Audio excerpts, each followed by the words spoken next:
E aí a gente vai para os Estados Unidos, China e União Europeia. O que o Brasil pode ganhar ou perder com essa guerra tarifária? Vamos lá, no começo, na largada, perdemos todos. Quando eu digo perdemos todos, o que é tarifa? Tarifa nada mais é do que um tipo de imposto. O que um imposto faz? Encarece tudo. Então, o maior perdedor é quem está envolvido na guerra de tarifa com todo mundo, que são os Estados Unidos. Então, quem mais tem a perder são os Estados Unidos. Os outros países, em geral, perdem também, porque à medida que os Estados Unidos taxam, você tem um movimento que a China já puxou, a própria União Europeia, de retaliação. Quando esses outros países também taxam, os produtos vão ficar mais caros nos Estados Unidos, na China, na União Europeia. Se os preços sobem, a inflação sobe. Se a inflação sobe, os juros sobem.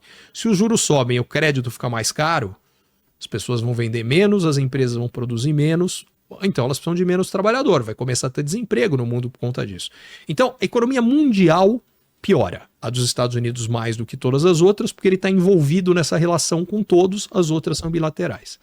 Dito isso, para o Brasil tem algumas oportunidades gigantescas. Vou te levantar 3. A primeira, o agro.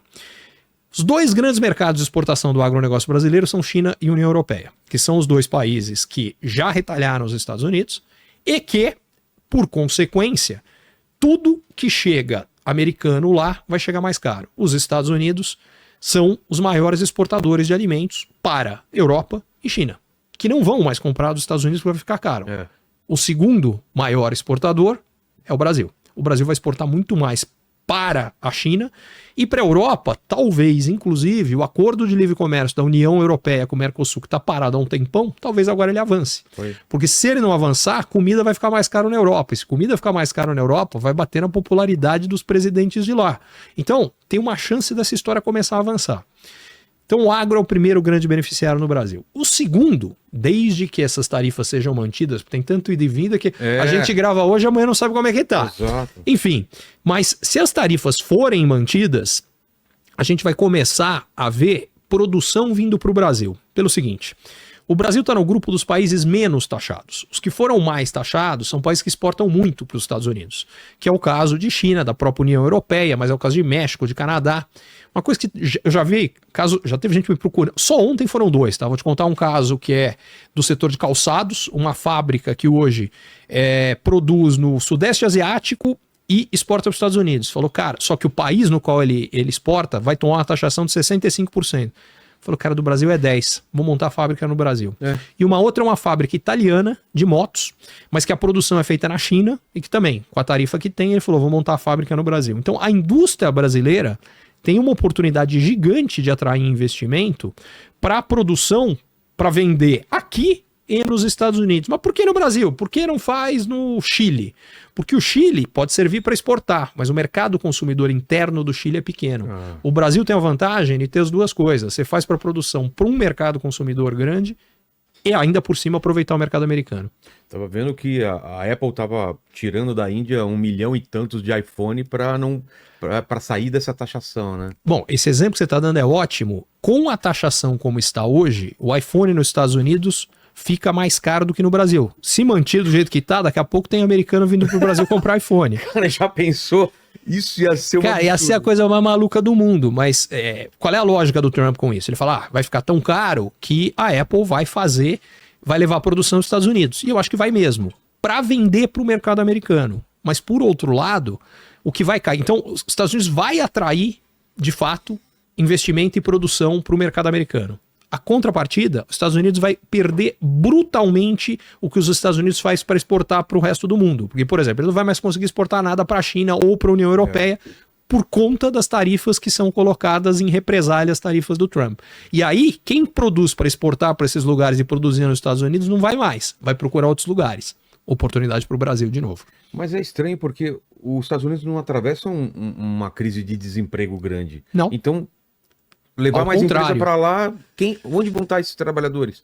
Aí a gente precisa entender por que o Trump foi eleito e quem é o eleitorado dele, que vem do seguinte. Quando a China entrou no MC em 2001, como eu falei, ela mudou o mercado, a economia mundial de 2 formas. Mais demanda de commodities, mais boca para alimentar, e mais oferta de mão de obra. Os salários caem, isso faz 25 anos. Depois que os salários caem, acontecem 3 coisas. A primeira... Quando cai o salário, o custo para as empresas produzir fica mais barato. Aí as empresas começam a vender mais barato, o preço dos produtos cai. Por consequência, até uns 2, 3 anos atrás, ao longo de 2001 até mais ou menos 2021, a gente teve inflação muito baixa no mundo e os juros no mundo despencaram.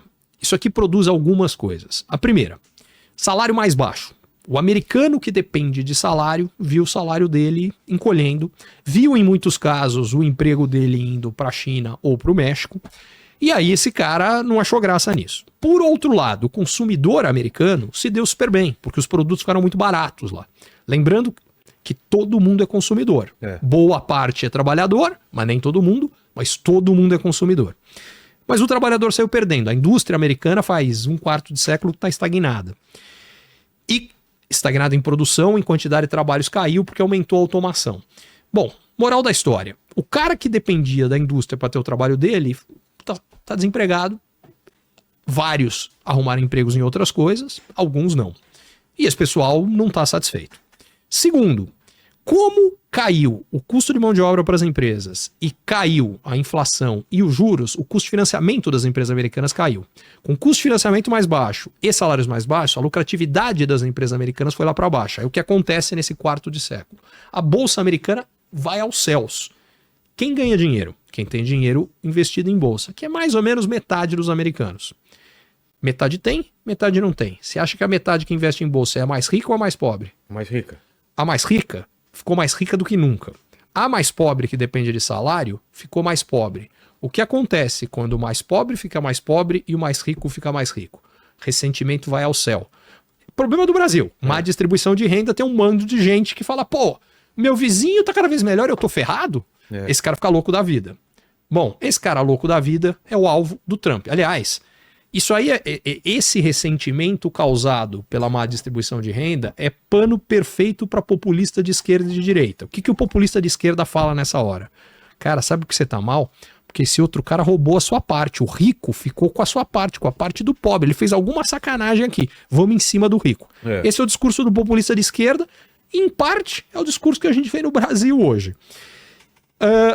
Populista de direita fala, sabe por que você tá mal? Porque alguma minoria, algum grupo de fora foi com a sua parte. Imigrante, o mexicano, o chinês. Aí vem o discurso do Trump. O que eu vou fazer? Eu vou acabar com os imigrantes, vou botar para fora os que já estão, não vou deixar entrar mais e vou colocar tarifa, porque então esse seu emprego vai voltar. Então, o diagnóstico, o entendimento dele do problema e da insatisfação do americano estava correto, e por isso que ele se reelegeu. Já o que ele propõe como solução está completamente errado, ele só está agravando os problemas. Mas ele sabe disso. Essa é a parte que eu honestamente também não consigo entender. Eu achava que ele sabia também. E eu achava que aquilo era... uma bravata. Bravata de campanha e na hora do vamos ver, ele não vai fazer nada. Mas ele tá tentando, então eu acho que ele acredita nesse negócio. Estranho. E outra coisa, tá tentando de uma forma tosca, porque as tais das tarifas que ele colocou, a fórmula que ele usou para criar as tarifas, cara, não tem lógica nenhuma, não para de pé. O que me leva a crer é que ele tá fazendo a cabeça dele, quer dizer, ele não tá ouvindo o técnico em volta dele, ele não tá fazendo nada. E umas coisas meio absurdas. Ele vai taxar a Madagascar, que é a que fornece baunilha, por exemplo. Aí vai ficar mais caro, quem só vai sofrer o povo. Mas tá acontecendo tudo. O preço do chocolate, do café nos Estados Unidos foi aos céus. O café é uma. Se o Brasil quisesse retalhar, falar, a gente não exporta mais café para o americano, cara, o preço do... o Brasil e a Colômbia se juntam e falam, não exportamos mais café para o americano, separa os Estados Unidos, porque como todo lugar, a galera é movida a café. A China ameaçou não deixar entrar os filmes dos americanos lá, e aí? Os caras vão ficar desesperados, cara. Cara, vai ter de tudo, mas eu acho que tem... A China tem na mão uma bomba atômica muito maior do que essa, que é o seguinte... Esse regime todo que o Trump está se colocando contra, na verdade, beneficia os Estados Unidos para burro. Porque o que acontece? O que é o déficit americano? Vamos separar em duas coisas. Primeiro é o déficit bilateral, que é o déficit dos Estados Unidos com cada país. Os Estados Unidos tem déficit com a China, tem déficit com a União Europeia. Com o Brasil ele tem superávit, ele não tem déficit. O que significa isso? Que os Estados Unidos exportam mais para o Brasil do que o Brasil exporta para os Estados Unidos. E, gente, não tem problema nenhum você ter superávit com um e ter déficit com outro. Faz parte. Vamos trazer isso para nossa vida pessoal, que acho que fica mais fácil entender. Eu tenho déficit com açougueiro, eu compro mais do açougueiro, não compro nada que eu faço. Eu tenho déficit com o padeiro, eu tenho déficit com o eletricista, eu tenho déficit com o encanador, eu tenho déficit com todos esses caras. E eu tenho superávit com uma empresa que eu faço uma palestra que me paga e eu pego o dinheiro que eu recebi de um para pagar os outros. Por que que isso é bom? Por que que eu não tinha que ter equilíbrio com o açougueiro? Porque o açougueiro não quer palestra de economia. E por outro lado, se eu tiver que fazer a minha carne, eu tô ferrado. Então, é para que a gente possa ter especialização. Cada um faz o que faz bem. Para os países vale a mesma coisa. E aí o que importa é o resultado geral, que é a balança comercial com todos. Que os Estados Unidos têm déficit. E os Estados Unidos só conseguem sustentar esse déficit por conta da credibilidade que a economia americana sempre teve e a capacidade de todo mundo querer ter dólar e colocar dinheiro no título do Tesouro Americano, que, por sua vez, financia o déficit do governo americano, que é gigantesco. Só o ano passado foi mais de $1 trilhão. O que eles estão fazendo? Matando a credibilidade do dólar e do título do Tesouro. O que pode acontecer? A China, por exemplo, tem $1,5 trilhão em título do Tesouro Americano. Se ela sair vendendo, a taxa desses títulos começa a subir. E essa taxa baliza, por exemplo, o custo das hipotecas nos Estados Unidos. Qualquer um que for comprar casa nos Estados Unidos vai ter que pagar muito mais. Aí o mercado imobiliário americano despenca. Essa é uma das várias formas de você... Enfim, não é só retaliação comercial. Tem outros caminhos de retaliação, alguns com consequências até bem mais graves do que a retaliação comercial. E o Trump deu uma recuada, então? Ele deu uma recuada, mas o Trump avança, recua, a gente nunca sabe. Parte da estratégia dele parece ser causar confusão. Parece ser fazer com que o que ele considera adversário, ou talvez até inimigo, não saiba o que ele vai fazer. Ser... menos previsível possível. Só que tem um problema também. Do lado econômico, se você é uma empresa, pra você tomar uma decisão de investimento, que você vai montar uma fase, você tem que ter previsibilidade. Você não sabe o que vai acontecer com a economia, você nem investe. Então o que ele está fazendo vai contra a própria economia americana. E não dá para fazer previsão. Tá cada vez mais difícil. As chances de errar nas previsões não param de aumentar. Antes de mais nada, errar em previsão é de regra. Agora, então, nem se fala. Tem um físico norueguês chamado Niels Bohr, o cara ganhou 2 prêmios Nobel. Ele tem uma frase que eu adoro. Ele fala: previsões são muito perigosas, principalmente a respeito do futuro.